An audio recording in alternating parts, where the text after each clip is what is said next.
Okie dokie. A friend of mine, I'll say that because we are friends. A friend of mine gave me a Bible and asked me, suggested that I read it. And of course, I've studied several Bibles and other books and all that kind of stuff so long ago, I forgot most of what was in them. But when I started reading, because I'm like, like I said, it was so long ago, I forgot most of what was in them. I started reading. I got to chapter 3 of Genesis, because I like to start a book. When I read a book, I don't know what they taught you.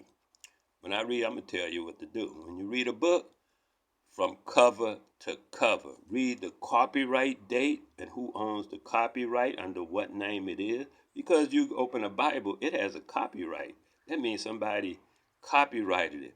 In order to copyright a book, you have to change, and even if it's an old book, if you're going to put in a new copyright, you have to change enough of that book so it ain't the same as the book the other book. Otherwise, that's plagiarism. You can't, you know what I mean? So you got to make it different. The story got to be significantly different so that your copyright stands up. So anyway, read your copyright, what date of the copyright, and all that kind of stuff when any book you read. It don't matter what book it is. And then nextly, read from cover to cover, because sometimes the preface and the forward and all that stuff will tell you just what they changed in the book in order to get the copyright. Okay.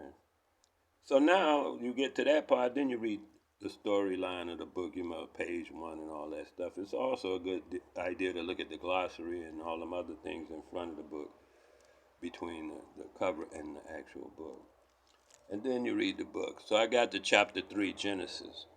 In chapter 3, verse 5 or something like that, a serpent came and talked to Eve and told her, girl, go ahead and eat of that fruit. That a dude told you that because he don't want you to become like him. Go check it out. I mean, it's on chapter 3, verse 5. People always talk about, well, when you talk about the Bible, you got to know all. So I'm telling you all that stuff.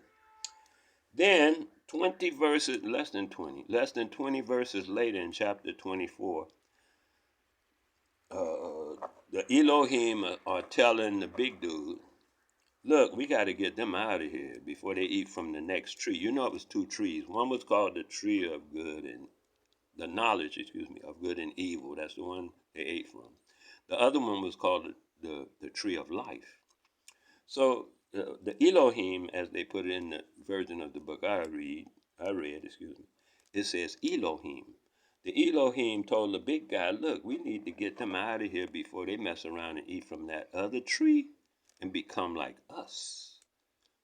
Which is exactly what the serpent told her, that the big guy them didn't want them to become like them, so they forbade them from eating of that fruit, because should they eat of it, they would become like them.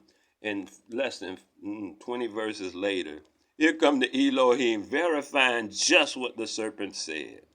And to the point that the Elohim was like alarmed. They were like, get them out of here quick, man. Don't let them eat from that next tree.